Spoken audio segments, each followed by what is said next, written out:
A beleza da unidade espiritual. Este será o título da nossa última lição do segundo trimestre do ano de 2023 da classe de jovens.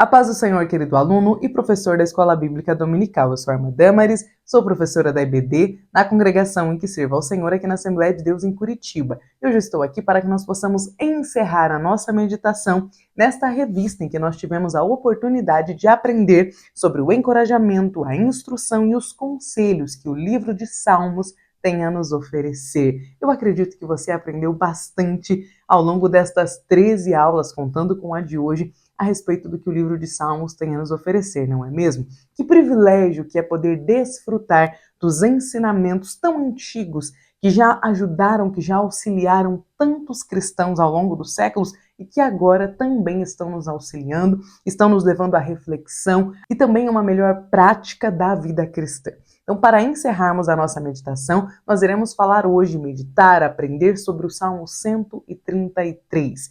No texto principal da nossa aula, o verso que nós leremos é o primeiro, que vai nos dizer o seguinte: ó quão bom e quão suave é que os irmãos vivam em união. No resumo da lição, a unidade da Igreja de Cristo começa em Deus, em nosso relacionamento pessoal com Cristo. Como objetivos para esta última aula, nós temos os seguintes. Primeiro, mostrar aos nossos jovens a beleza da unidade. Segundo, levá-los a compreender que fomos unidos para fidelidade e frutificação. E terceiro, explicar a eles os elementos da unidade na igreja. A nossa leitura bíblica em classe, o nosso texto, está lá no Salmo 133 e nós leremos os versos 1 ao 3 e também o Evangelho de João, capítulo 17, dos versículos 20 até o 23. Ó quão bom e quão suave é que os irmãos vivam em união. É como óleo precioso sobre a cabeça, que desce sobre a barba de Arão, e que desce a orla das suas vestes, como orvalho do Hermon, que desce sobre os montes de Sião, porque ali o Senhor ordena a bênção e a vida para sempre. Eu não rogo somente por estes, mas também por aqueles que, pela sua palavra, hão de crer em mim, para que todos sejam um, como tu, ó Pai, o és em mim, e eu em ti, que também eles sejam um em nós, para que o mundo creia que tu me enviaste. Eu dei-lhes a glória que a mim me deste, para que sejam um, como nós somos um. Eu neles e tu em mim, para que eles sejam perfeitos em unidade, e para que o mundo conheça que tu me enviaste a mim, e que tens amado a eles como me tens amado a mim. Amém? Aqui na nossa introdução, a lição nos traz as seguintes informações. Nesta lição, estudaremos a respeito do tema da unidade encontrado no Salmo 133. Relacionaremos o Salmo com uma oração sacerdotal do Senhor Jesus, que está lá registrada no Evangelho de João, que nós acabamos de ler. E veremos que a verdadeira unidade dos cristãos começa em Deus, no nosso relacionamento pessoal com Cristo. E então, nós conseguiremos nos relacionar melhor com os nossos irmãos. Então, o relacionamento começa na vertical, para que depois ele também alcance a horizontal. Esse relacionamento passa pela perseverança na doutrina, na piedade e no serviço cristão, de acordo com o que está escrito em Atos, capítulo 2 e versículo 42. Primeiro tópico, a beleza da unidade, o Salmo 133. Ele é um salmo de Davi, denominado dos degraus ou das peregrinações, e há pelo menos mais 15 nesta categoria, mais ou menos ali do Salmo 20 até o do Salmo 120 até o 134. A característica principal deles é de serem canções de adoração, enquanto o povo de Deus peregrinava ao Monte Sião para adorar o Senhor. Nesse aspecto, o tema desse salmo é a unidade. Eu acredito que você já deva ter ouvido falar a respeito dos salmos dos degraus ou dos salmos das peregrinações. Você pode, inclusive, começar esta aula perguntando para os seus jovens se eles já ouviram falar desses salmos, se eles conhecem algum dos salmos, que estão inclusos nos salmos das peregrinações, que eles possam citar. É importante que eles entendam o que eram os salmos dos degraus e para qual era a função deles, para o que eles serviam. Como a lição já está nos dizendo aqui. Então você pode perguntar isso antes de começar a leitura do primeiro subtópico. Na adoração, a unidade é o elemento indispensável, é o contraponto a qualquer ideia de egoísmo ou de disputa. O Salmo 133 revela a beleza da unidade de uma família natural, bem como da família espiritual. Então aqui nós tivemos um resumo do que é o Salmo 133. Já sabemos que o autor dele é Davi, já sabemos que faz parte dos Salmos dos Degraus ou das Peregrinações, que ele está ali junto com o Salmo do Salmo 120 até o Salmo 134, eles compõem essa característica, né, essa classificação de salmos, e eles serviam para que o povo cantasse enquanto eles peregrinavam de suas cidades até o Monte Sião, quando eles iam prestar culto e adoração ao Senhor. Segundo o subtópico, a unidade é boa e suave. Nesse versículo, duas expressões se destacam: quão bom e suave. O salmista deseja demonstrar a beleza da unidade entre irmãos de uma família natural para animar a unidade espiritual da nação. Aqui nós devemos levar em conta que nem sempre é possível que irmãos de carne, irmãos de sangue, habitem na mesma família. Passagens da Bíblia mostram isso a respeito de Esaú e Jacó, o desentendimento entre Abraão e Ló, seu sobrinho. Quando irmãos vivem guerreando entre si, famílias inteiras sofrem. Entretanto, a força desse primeiro versículo, as duas palavras, né, os dois adjetivos que o salmista resolveu colocar nessa palavra, que nos foram traduzidos dessa forma, quão bom e quão suave, traduzem quão bom é, quão suave é que os irmãos, que a família viva em união. Já parou para pensar que quando Deus nos envia para o mundo, Ele nos envia para uma família. Nós todos fomos criados para nos relacionarmos. O ser humano é um ser relacionável, né, que precisa de se relacionar. E quando Deus nos envia ao mundo, Ele nos envia para uma família. Então nós não temos um sangue compartilhado com nossos pais, com nossos irmãos, primos, tios, tias, avós, por acaso, o mesmo sobrenome por acaso. É da vontade do Senhor que nós tenhamos essa ligação. E o salmista vai nos expressar aqui no Salmo 133 o quanto é bom, o quanto é agradável, o quanto é suave, harmonioso que a família, que os irmãos estejam desfrutando de uma boa união familiar. Então não é por acaso que a gente nasceu onde nasceu, que a gente tem o sobrenome que tem. Deus desejou que nós tivéssemos essa família, que nós compartilhássemos esse sangue. Então, é claro que podem haver conflitos. Aqui nós acabamos de citar Esaú e Jacó, por exemplo, dois irmãos gêmeos que disputavam desde o ventre e que continuaram disputando depois, ao longo da vida. Mas perceba que quando há desavença na família, fica aquele clima ruim, sabe, é desagradável. Aí o salmista vem e nos fala, é bom, é agradável, é suave, quando há harmonia na família. Uma lembrança para nós da importância da união. Na realidade da nossa igreja local, nós somos irmãos em Cristo. E como é belo, é bom, é suave, quando há unidade na nossa congregação. É claro que onde há ser humano, há problema. Há desavenças, há alguém que fala um pouquinho mais alto e a outra pessoa não gostou do tom que a pessoa utilizou. É normal. Né? Onde tem ser humano, tem ali umas intriguinhas, né? Porque nós somos assim, infelizmente. Ainda estamos neste corpo caído. E aí nós cedemos muitas vezes à tentação, ao pecado, aos desejos carnais, e, portanto, às vezes nós estamos em locais onde há uma desarmonia, onde há uma desunião, onde o ambiente não é bom, é o oposto, na verdade. Só que o salmista está falando aqui para o povo de Israel, mas este texto também pode ser empregado para nós nos dias atuais. É muito bom quando há uma união, uma harmonia, uma suavidade nos relacionamentos espirituais. Porque os nossos irmãos da igreja, eles são os nossos irmãos da fé. Eles são a nossa família da fé. E a gente deve buscar a harmonia na nossa família de sangue e também na nossa família da fé. Então, tudo que nós pudermos fazer para evitarmos confusões, desavenças, evitar de ficar fazendo leve trás dentro da igreja, para que o ambiente seja mais harmonioso, é bom. É a vontade de Deus e vai retornar para aquilo, né, que o salmista nos falava. É bom, é suave, quando os irmãos estão vivendo em união, tanto em casa quanto na igreja. Vamos continuar? Terceiro subtópico, duas imagens, o óleo da unção e o orvalho de Hermon. Davi, o salmista, usa essas duas imagens para falar a respeito do valor e da beleza da unidade. o óleo da unção e o orvalho de Hermon. Então vamos entender qual o significado dessas duas expressões. Letra A, o óleo da unção sobre o sumo sacerdote. A consagração do sumo sacerdote acontecia apenas uma vez na vida dele, e se tratava de uma coisa santa.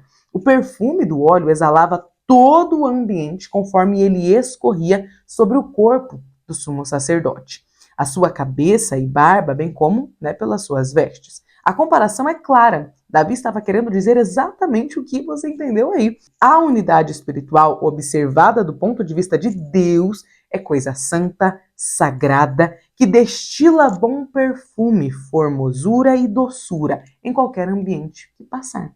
Então o óleo descia pela cabeça do sacerdote, passava pelo seu rosto, pela sua barba e por todo o seu corpo.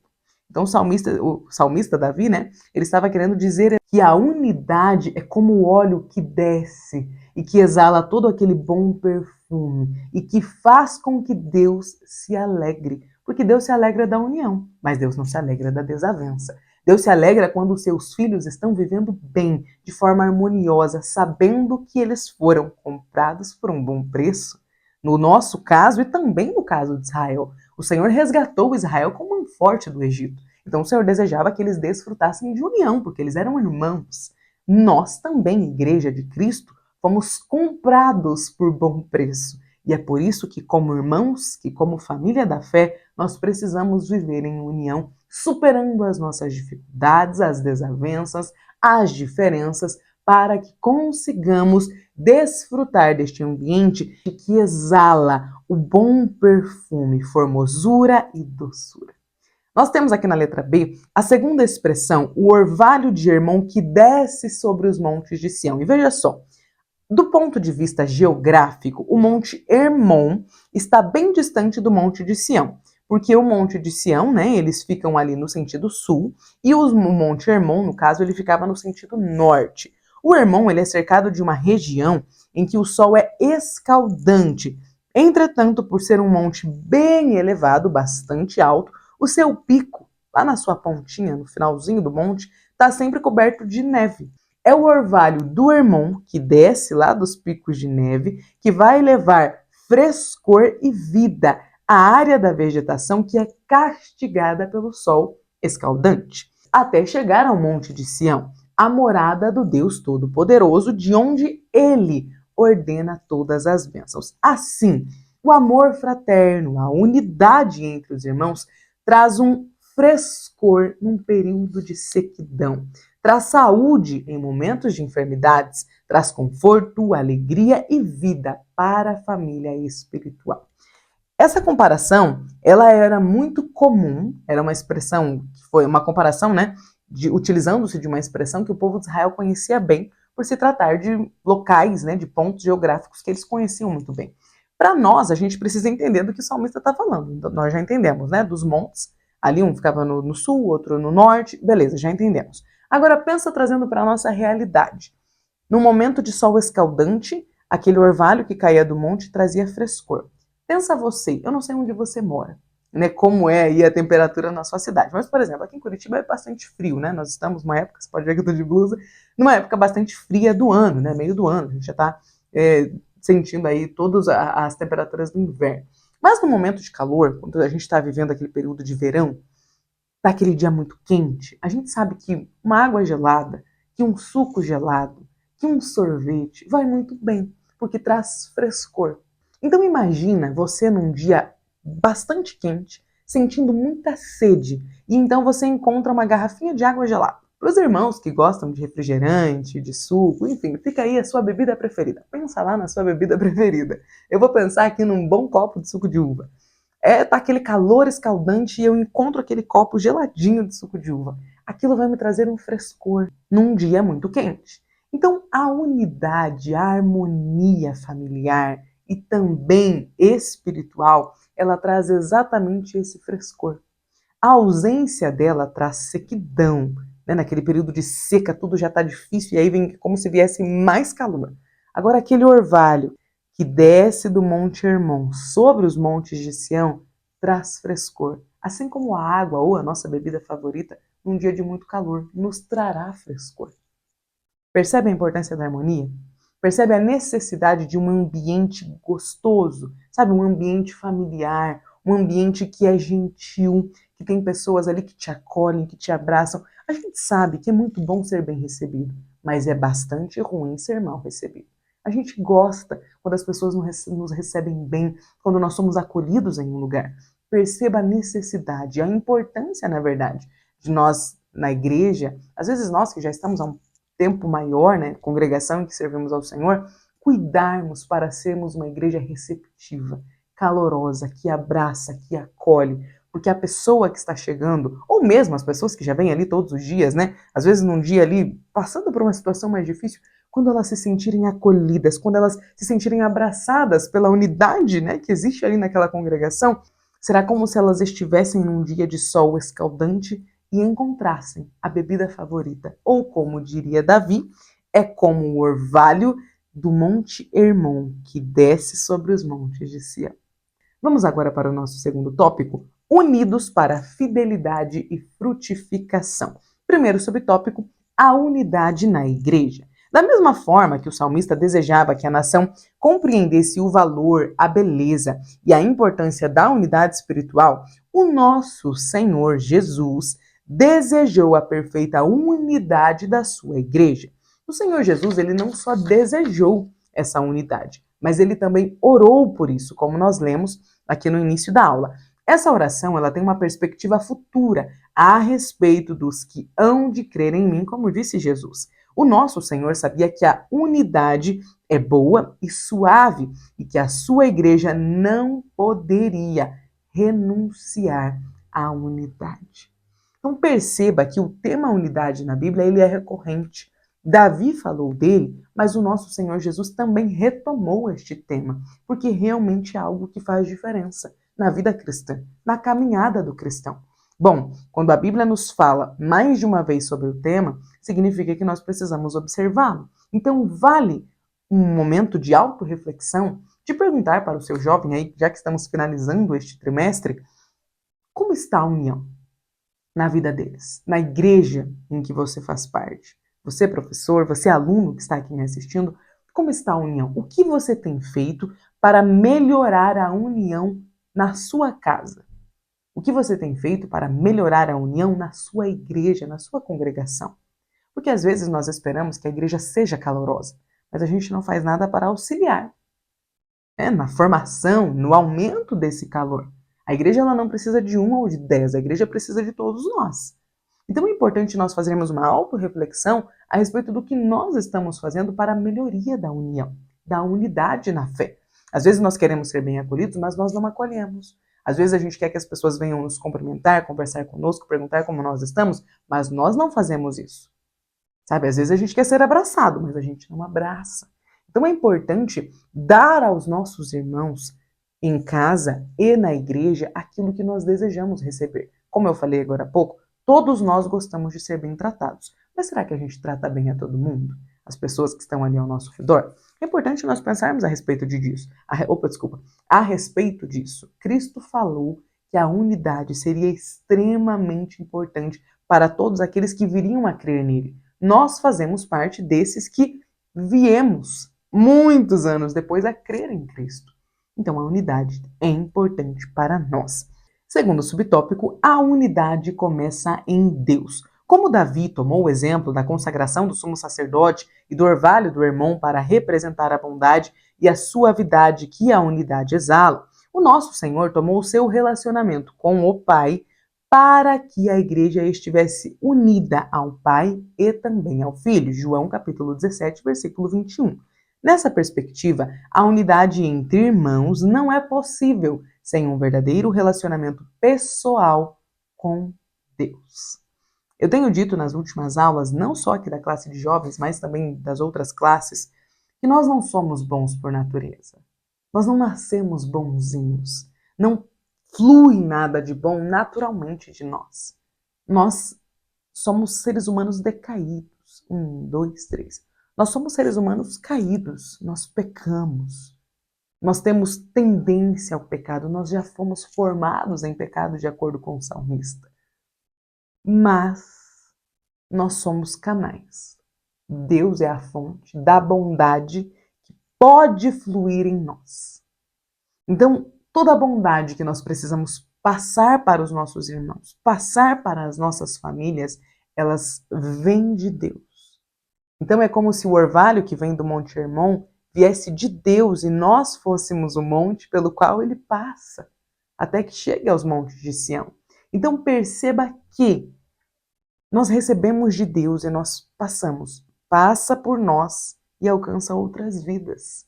Percebe como não há como o nosso relacionamento horizontal estar bem se o nosso relacionamento vertical não estiver? Tudo que uma sociedade tem de bons padrões morais elevados, né, de valores, vem de Deus. Ah, uma pessoa que ama o próximo, isso é cristianismo. Ah, uma pessoa que ajuda as pessoas necessitadas, que faz obras sociais, isso é cristianismo. Alguém que respeita, cristianismo. Então perceba que na nossa sociedade, tudo que a gente vê de bom, que a gente fala é belo, é moral, vem de Cristo, vem do nosso Senhor, provém de Deus. Também a unidade provém dele. Também a nossa capacidade de sermos bons vem de Deus.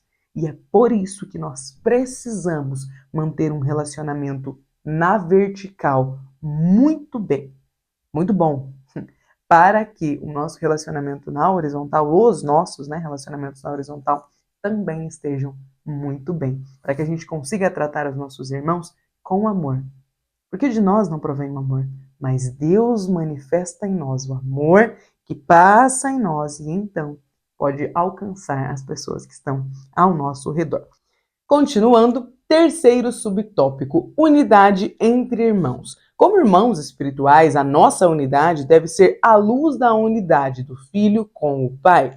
Assim, nós seremos aperfeiçoados por Cristo nessa relação fraternal. É uma unidade que começa em nossa união espiritual com Cristo, onde a Bíblia diz que somos um corpo e Cristo, a cabeça, um edifício cujo fundamento é Cristo. E veja só, as características de uma igreja dividida, elas se iniciam no fato de que essa família espiritual que se originou ali, né, que formou a igreja, ela não tem a sua origem, ela não tem o seu fundamento em Cristo ou na palavra.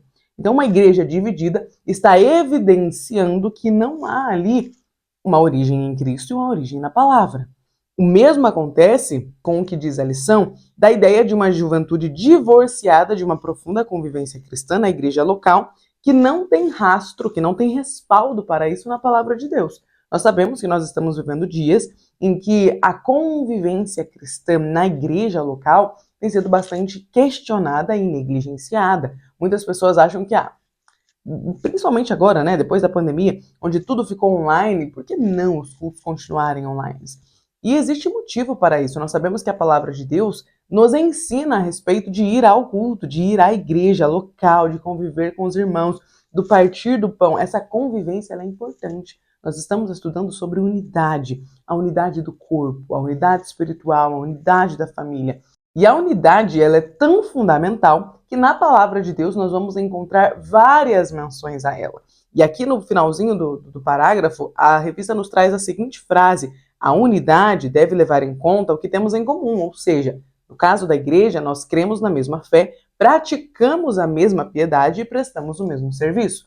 Então a unidade tem a ver com aquilo que nos une, com aquilo que nos torna um. Quando nós falamos de família de sangue, nós estamos falando do sangue, nós estamos falando do sobrenome, nós estamos falando de compartilhar, às vezes, os mesmos pais, a mesma raiz, né, os mesmos avós, ou seja, existe ali motivos que tornam aquelas pessoas uma família.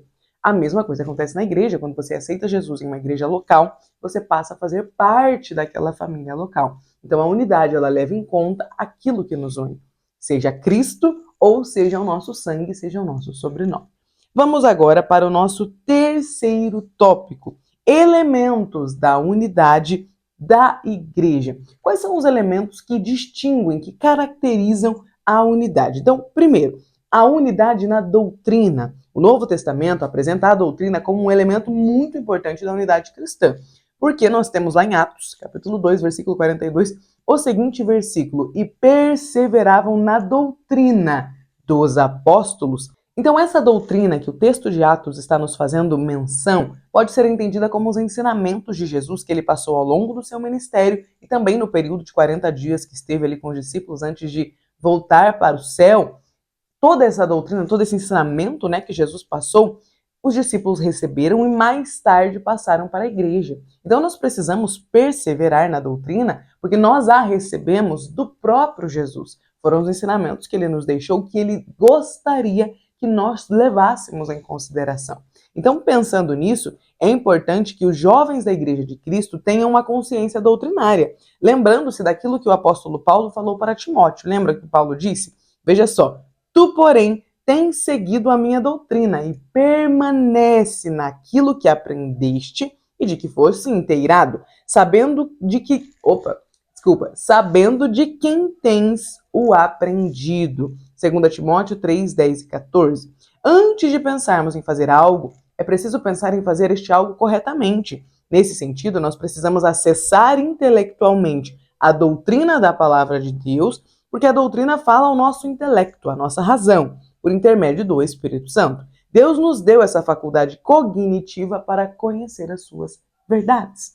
Então, primeiro, a gente conhece a doutrina. Primeiro, a gente tem o estudo da palavra. Primeiro, nós conhecemos o que o Senhor deseja para nós. É assim que a gente acessa a doutrina. Primeiro, com a razão, de forma intelectual, com a ajuda do Espírito Santo, que é um inspirador da palavra de Deus, que trouxe inspiração a cada um dos autores que foram escrevendo a Bíblia ao longo de muitos anos. Mas nós também precisamos, vai falar aqui no nosso segundo subtópico, da unidade na piedade. Então, é uma unidade na doutrina e agora nós também carecemos da unidade na piedade. Porque, veja só, não basta apenas conhecer a doutrina correta. É preciso viver e amar a doutrina de Cristo. O cristianismo bíblico tem como base uma pessoa, Jesus Cristo, que foi crucificado, morto, sepultado e que ressuscitou, aleluias, ao terceiro dia. Nesse sentido, é preciso relacionar-se com a pessoa do cristianismo, que no caso é o próprio Cristo. E de que forma nós nos relacionamos com Cristo? Através da prática da vida piedosa. Ou seja, quando exercemos a piedade por meio das disciplinas da oração, do jejum, da leitura devocional da Bíblia, da presença regular nos cultos, nas reuniões, na oração da igreja, nós estamos desenvolvendo um relacionamento pessoal com Cristo, com o nosso Senhor. Então, é neste momento, quando nós desenvolvemos um relacionamento com o Senhor, que nós passamos para o segundo passo do entendimento bíblico. Porque assim nós passamos a amar aquilo que já compreendemos intelectualmente. Então a gente não começa amando a palavra. A gente começa primeiro conhecendo a palavra. Do conhecimento da palavra vem o conhecimento de Cristo. E do conhecimento de Cristo vem o amor pela palavra. Porque a gente só ama o que conhece. Amor só vem do que conhece. A paixão acontece em qualquer momento. Agora, o amor, ele vem do conhecimento. E nós temos também a unidade no serviço, o último subtópico. Nós devemos conhecer a doutrina de Cristo, amar a pessoa de Cristo e praticar o que ele ensinou. São essas características que descrevem, que classificam um cristão. Alguém que renunciou à sua própria vida para viver para Cristo. Só que nós também precisamos praticar as boas obras em favor do próximo, né? Como acontecia lá na igreja do primeiro século, na igreja primitiva, que eles partilhavam os bens para suprir as necessidades, que vinham do resultado justamente da compreensão do amor, né? Do conteúdo do amor que era transmitido pelos apóstolos. Então, por isso que eu falei que tudo que de bom existe na humanidade oriunda-se no cristianismo. Nós temos anterior ao cristianismo ali o judaísmo, que já partilhava daquilo que nós conhecemos nas Sagradas Escrituras. Então, quando a gente fala assim, que o amor ao próximo é uma boa coisa, que dar roupa de frio para as pessoas no momento de frio, por conta, né, da temperatura baixa, esse tipo de coisa são boas práticas, na verdade elas não são boas práticas, na verdade elas são práticas cristãs. Então, é do nosso relacionamento com Cristo que oriunda-se o amor que nós passamos a evidenciar na nossa prática para as pessoas que estão ao nosso redor. E nós temos aqui o fato de que é uma bênção quando há unidade entre os cristãos com a finalidade de suprir as necessidades de nossos irmãos. Quem sabe nós tenhamos na nossa própria sala de escola dominical um jovem que está precisando de uma mão estendida, que precisa de alguém que o ajude com o valor das passagens para vir ao culto ou para ir à faculdade, que precisa de roupa, seja de frio ou de calor, roupas novas, que não tem condições de pagar, às vezes, o uniforme do trabalho, a camiseta que os líderes escolheram. Quantas vezes nós não estamos convivendo ao lado das pessoas na igreja e ignorando as necessidades que essas pessoas apresentam? Então veja que a Igreja de Cristo, ela possui a unidade no serviço. A juventude cristã também é chamada pelo Senhor para servir ao próximo em unidade, como consequência de pensar corretamente o que Jesus ensinou, acessando a doutrina, de amar a pessoa dele através da unidade na piedade e também de fazer o que ele ordenou através da unidade no serviço. Então, portanto, pensemos na mesma doutrina, amemos a mesma pessoa e pratiquemos o que Jesus, essa pessoa que nós amamos, nos ensinou. Percebe que a unidade ela vai passando por passos que vão evoluindo? A gente não começa amando o próximo, a gente começa conhecendo o Senhor através da palavra dele. Depois que a gente conhece o Senhor, a gente começa a praticar, ter ali as práticas, de uma vida de piedade. A gente começa a ir à igreja, a gente começa a orar, ler a Bíblia, fazer jejum, e a partir desse momento a gente vai conhecendo melhor a Cristo e a gente vai passando a amar esse Senhor. E quando nós amamos o Senhor, é só neste momento que nós conseguimos acessar a unidade no serviço, porque é quando nós vamos conseguir servir ao próximo. Porque sem conhecer a Cristo, nós não temos capacidade de servir ao próximo. Porque, como eu estava dizendo, não há nada de bom que provém de nós mesmos. Nós somos maus por essência, porque o pecado nos contaminou. Nós somos egoístas por essência. Nós não ficamos pensando nas pessoas ao nosso redor, olhando se alguém está precisando de alguma coisa. Não vem de nós esse olhar atento para o próximo.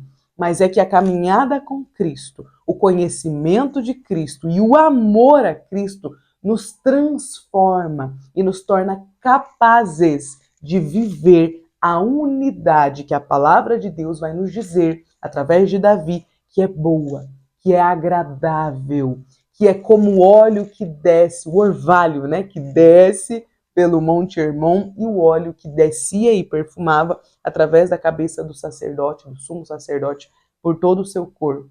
Então a unidade, ela advém de uma vida de conhecimento de Deus, de uma vida de práticas de piedade e, por último, a prática da unidade no serviço, ao serviço ao próximo, ao olhar ao próximo, o amor ao próximo. Percebe a importância da unidade? Percebe mais do que a importância da unidade, a importância de conhecermos a palavra de Deus. Sem a palavra de Deus, não há bondade em nós. Sem a palavra de Deus, nós não conseguimos amar a Cristo e tolerar o próximo para depois aprender a amar o próximo.